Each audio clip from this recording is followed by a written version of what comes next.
Now, brought to you by Ford and your North Texas Ford dealers. Ford is the best in Texas. It is Dallas Cowboys owner and general manager Jerry Jones. Good morning, sir.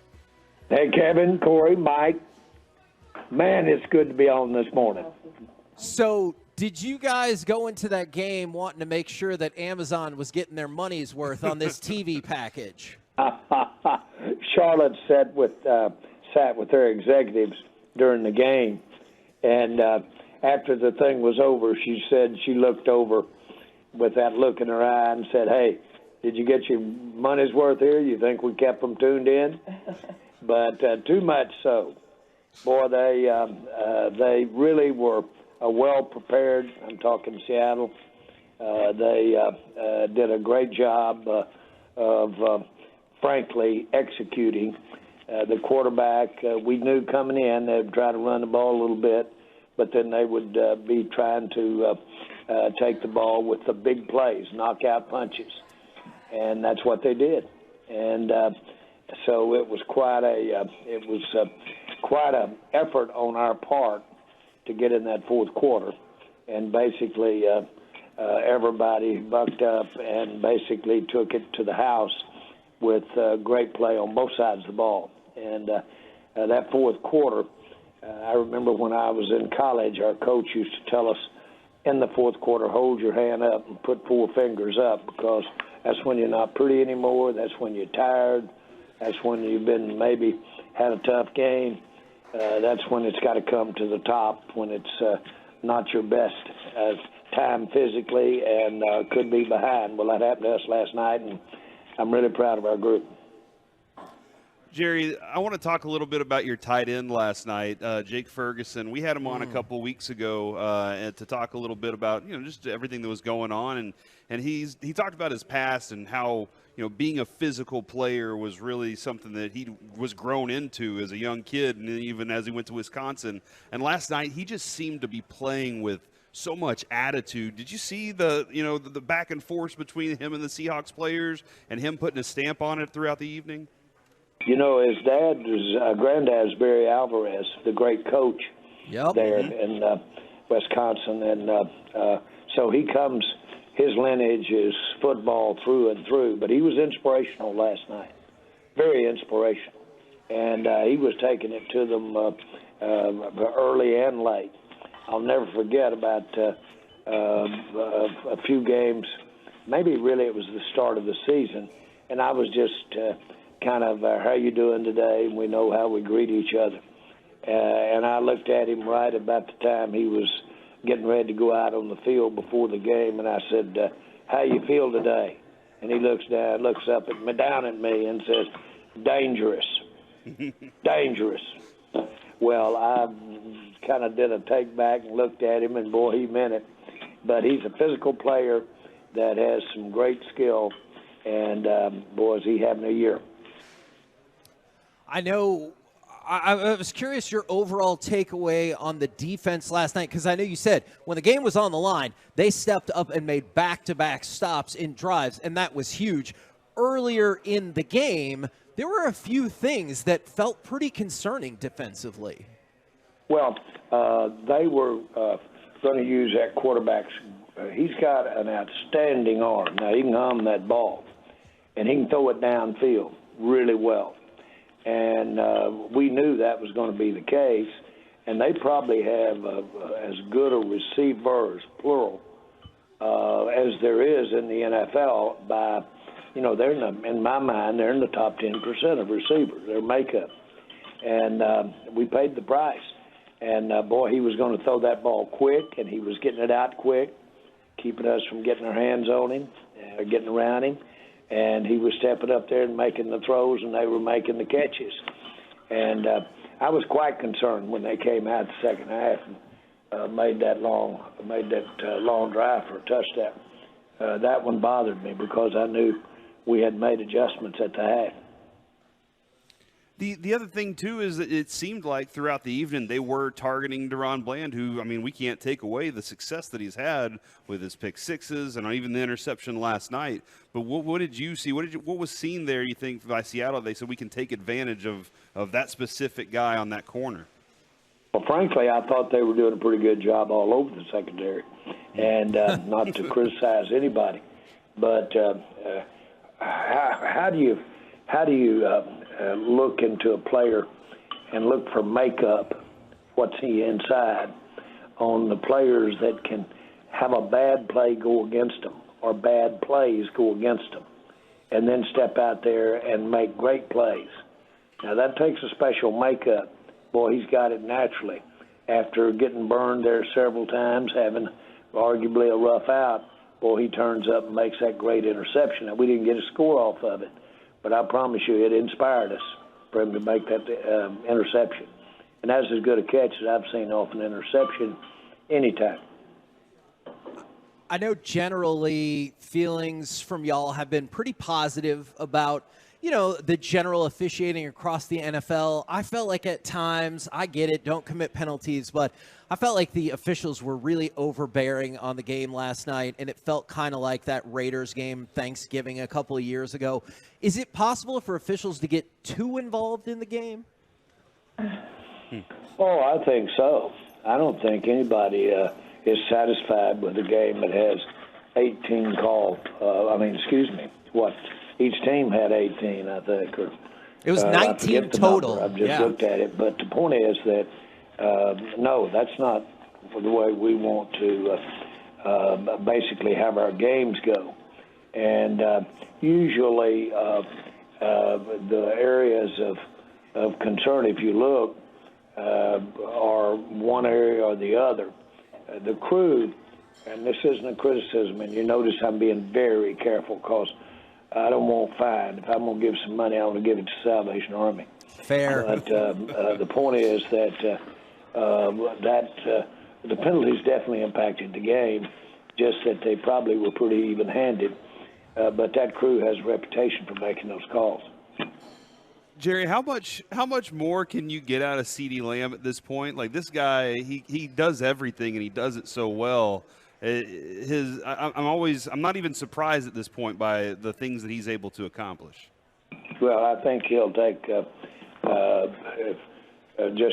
seeing how he has evolved and knowing the potential that he had for pro football when we drafted him.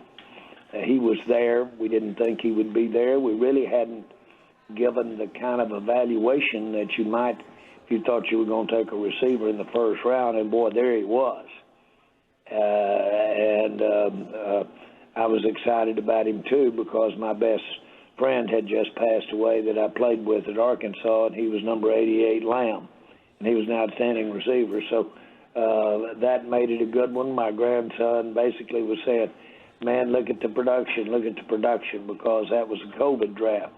Well, he was certainly evaluated to be an outstanding player, and to see how he has improved on that, and he has just taken his level of play up, and then more importantly, to see how Mike McCarthy and Dak, to be very pointed, are using him and getting the ball to him, giving him the opportunities.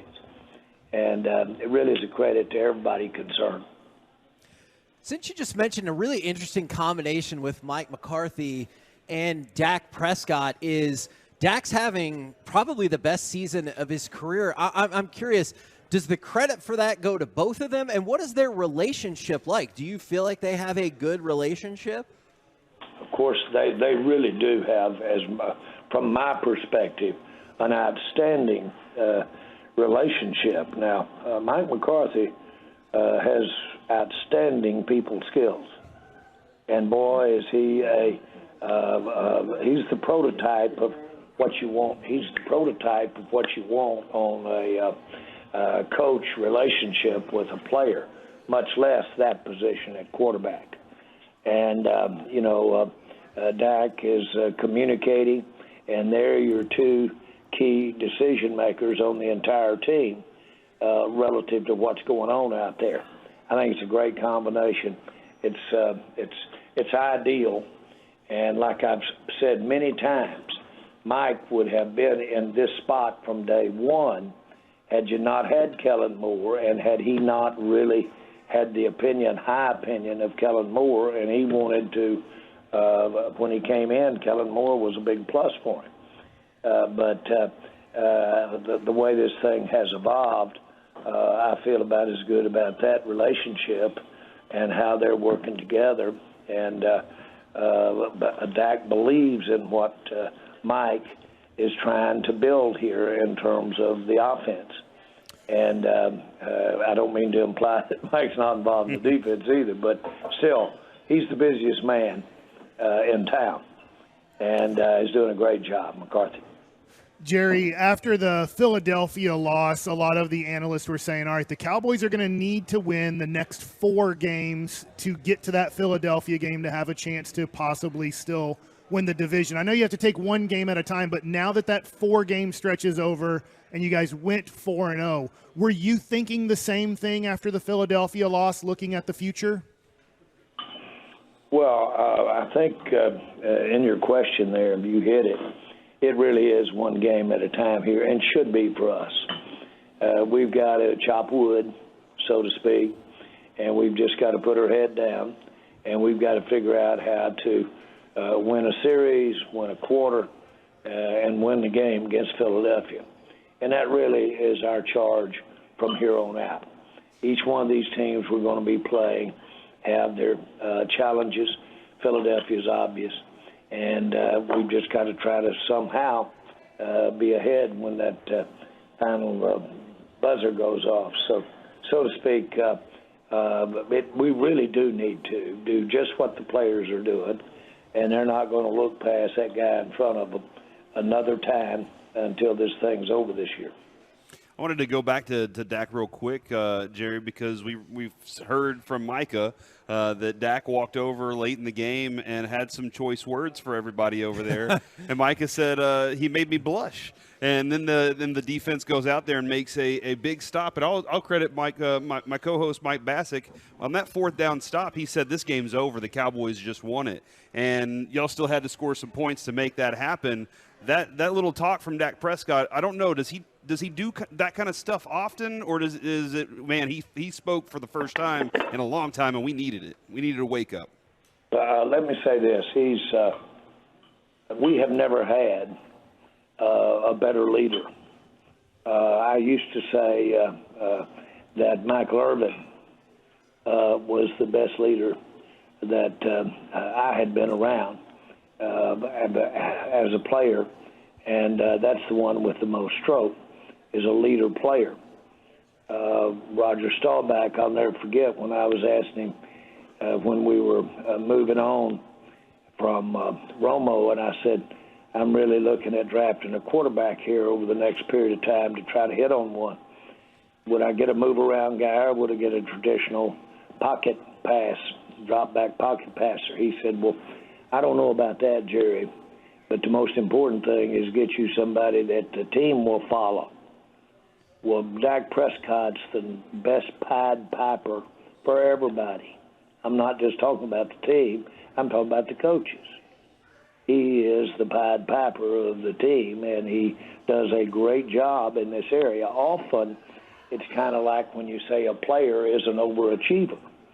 Well, that implies that, well, maybe he's a little deficit in skill. Well, this is just not the case when you say this quarterback is a leader. He's the leader at the right spot, but more importantly, he's got extraordinary skills and got the more important, even than all of that, is how hard that he works at what he does.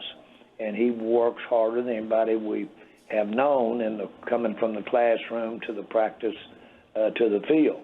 But the most important thing about all of this is Dak Prescott has had his proverbial butt kicked most of his life. And, boy, he understands playing down, because he's had a lot of down in his life. And when you want to really look at the number one thing in my mind that makes somebody successful, is that they've learned how to be down, get down licks, and then turn around and not flare and overcome them. That's what we've got at quarterback. And with all those kind words, I have no doubt that obviously you want to win a Super Bowl for you, for the franchise, for the city, and for Dak Prescott. You want to load up the team as much as possible. Any opportunity that this weekend y'all will be adding a new linebacker, what's the latest on Shaq Leonard? I really don't know there at all what that's going to be. The indication is right now that he will be addressing his future after this weekend, and so that's where we are on that one. And again, we had a great visit when he came through, and I'll just leave it at that. Jerry, we had big ownership news in the world of sports, is that Mark Cuban is selling the majority of the Dallas Mavericks to Miriam Adelson and also Patrick Dumont, and that's the Las Vegas Sands Corp. From what we understand, you have a good relationship with those people. What are your thoughts on the new owners of the Dallas Mavericks? Well, they're fine people.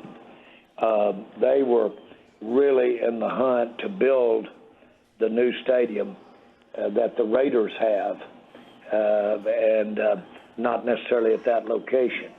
But all three of them, her son-in-law, who's the day-to-day manager of their, certainly this project and these kinds of projects like Casino in that area, but they came with Sheldon while he was still living, and I spent a day with them out at the stadium here at AT&T and going over not only the stadium but philosophy that we have on running it and running the team and sports.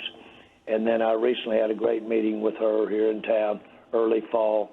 She came in with her son-in-law, and we had a great meeting. She's outstanding. She's a doctor she came from Israel as an adult, is savvy.